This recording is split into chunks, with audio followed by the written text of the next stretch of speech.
ఇక్కడికి వచ్చినప్పుడు జగ్గన్న తోట ప్రబల తీర్థం.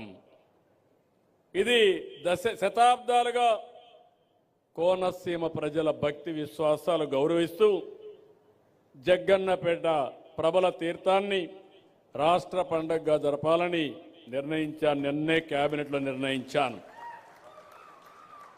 ఇది ఒక పండుగే కాదు, 400 సంవత్సరాల నుంచి వారసత్వంగా వస్తున్నటువంటి ఆధ్యాత్మిక సాంస్కృతిక ఉద్యమం.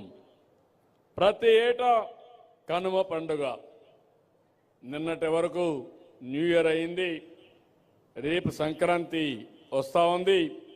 సంక్రాంతి కన్క్లూడింగ్ ఫంక్షన్ కింద మనం కనుమ చేసుకుంటాం. అందులో ఈ ప్రాంతంలో అయితే గోదావరి జిల్లాలు అనగానే గుర్తొచ్చేది కోడి పందాలు. అయితే ఒకటే కోరుతున్న, జోదాలు వద్దు. మనకు ఒక మెంటాలిటీ కూడా ఉంది, జాక్ పాట్ ఎప్పుడూ వేస్తూ ఉంటాం, దానివల్ల నష్టాలు కూడా జరుగుతున్నాయి. మన ఆలోచన విధానంలో పాజిటివ్గా ఆలోచించుకుని మన వారసత్వాన్ని పరిరక్షించుకుందాం. కానీ మన వారసత్వాన్ని బలహీనత చేసుకుని జోదాలు అడిగే పరిస్థితి వస్తే అది మంచిది కాదు. కోడి పందాలు చూద్దాం, వినోదం కింద చూద్దాం, కానీ జోదం కింద కాదని మరొకసారి మీ అందరికీ విజ్ఞప్తి చేస్తున్నా. ఇక్కడికి వస్తే జగ్గన్న తోట మనం చూస్తే శివుని 11 రూపాలైన ఏకాదశ రుద్రులు ఒకే చోట దర్శనం ఇవ్వడం దేశంలోనే అరుదైన సందర్భం.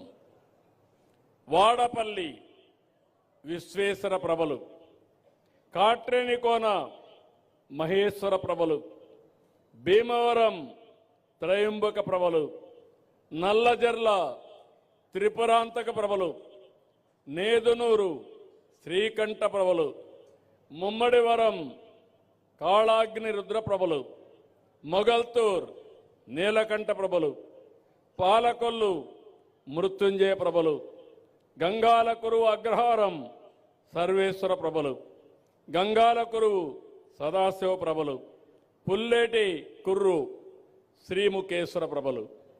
అంటే 11 రూపాలైనటువంటి ఇవన్నీ కూడా 11 పురాతన శైవ ఆలయాల నుంచి వచ్చే ప్రభలు ఒకే వేదిక పైన కొలువివ్వడం ఈ ఫంక్షన్ ప్రత్యేకత. ఇది ఒక వారసత్వం.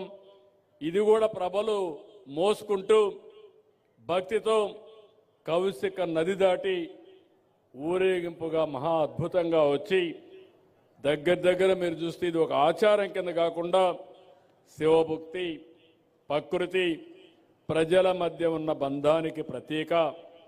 ఇది ఆలయాల గ్రామాల ఐక్యతకు నిదర్శనం అని చెప్పి నేను మీకు తెలియజేస్తున్నా.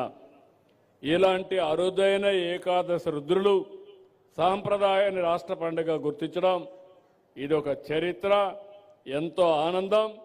దగ్గర 5 లక్షల మంది ఈ కార్యక్రమానికి వస్తున్నారు. అలాంటి కార్యక్రమాన్ని బ్రహ్మాండంగా జయప్రదం చేసి భవిష్యత్తులో ఈ ప్రాంత వారసత్వాన్ని కాపాడతామని మరొక్కసారి మీకు తెలియజేస్తున్నా. అదే సమయంలో మీ అందరికీ ఒక అప్పీల్ కూడా చేస్తున్నా.